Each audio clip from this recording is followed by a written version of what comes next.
Hey, and welcome back to Ontario Cryptids. I'm going to start off by thanking all of you who continue to support this channel by subscribing and liking my videos. So I'm putting forth a little challenge for you all. Let's see if we can't get 35 likes on this video by next Sunday. Also, I took a look at my last 5 videos, and here are some of my subscribers who comment week after week. So this is my shout out to you 4. John Ramey, Bomber, Bender, and Jean. Thank you guys so much. And now for today's story, which comes from one of my subscribers. Bill, thank you so much for sharing your story with us today. I know everyone's going to enjoy this one. If you have your own story that you would like to share, then forward your encounter stories to OntarioCryptids@gmail.com. All right, I think we're ready and set to go here. So go grab your favorite beverage or snack and sit back and relax.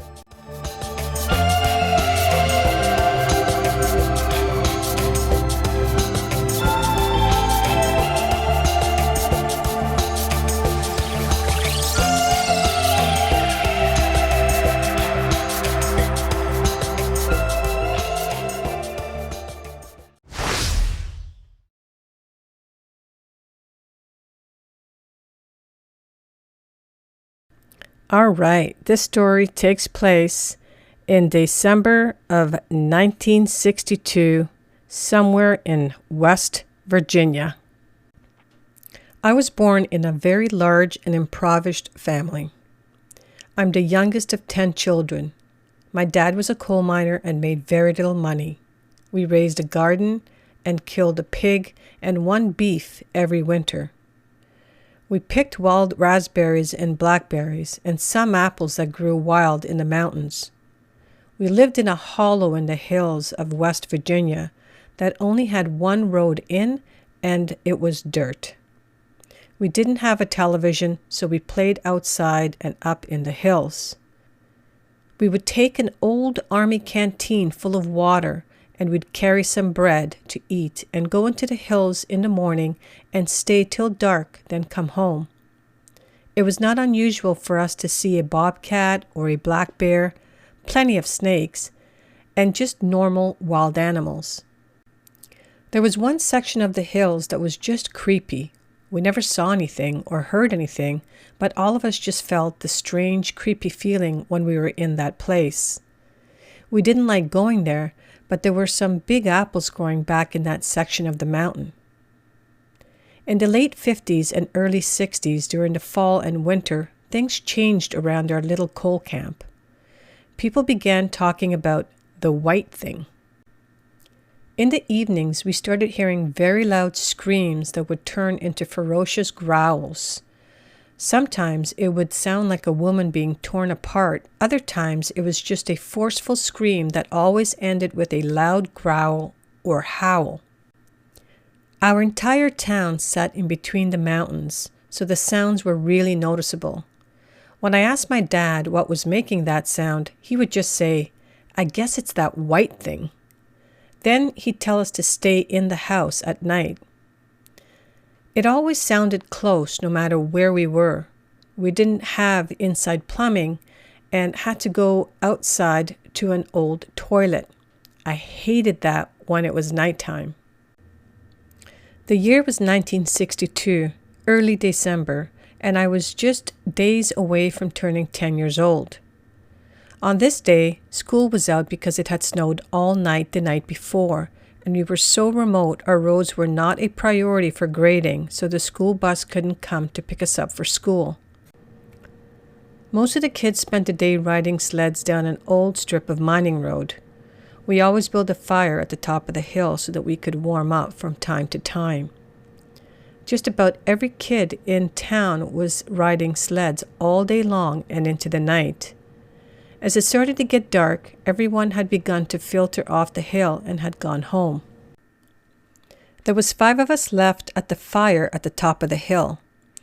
One guy, who we will call Mark, and his sister Laura, and another guy, Peter, and my sister and I, who were still at the top of the hill keeping warm by the fire. I was the youngest of the bunch and was only there because my older sister was still out here with me. I think it was about 9 p.m. when we decided to start for home. We left the fire burning and walked down the sled run, just talking and carrying our sleds. When we got to the bottom, suddenly we heard this ferocious scream, growl sound. It was so loud, it just felt like it was right beside us. Everyone screamed and turned around and looked towards the fire on the hill. I'm guessing we were about 100 to 150 yards from the fire. Right by the fire was this white animal standing upright on two legs. It was hairy, big, and not in a good mood. I would be totally guessing to put a height on it. I wasn't thinking about height. I just know that it was big and I was concerned about that damn growl. Then it let out another, very loud scream.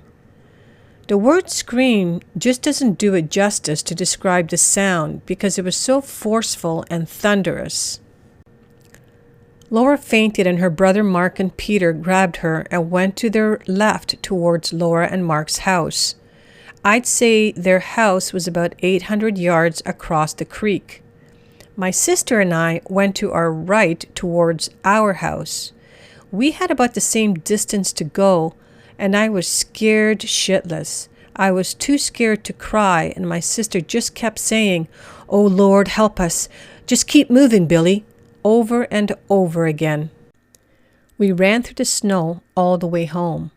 When we got there, my dad was outside standing on the porch staring up into the hills.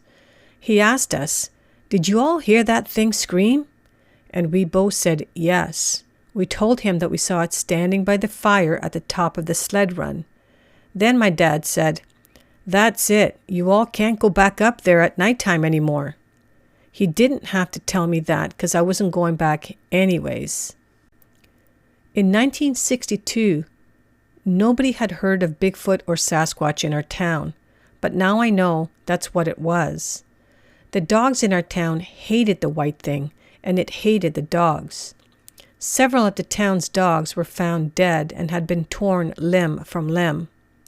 At least one man shot at it numerous times with a .22 rifle, but it didn't seem to faze it because it just turned and ran across the creek and straight up the side of the mountain.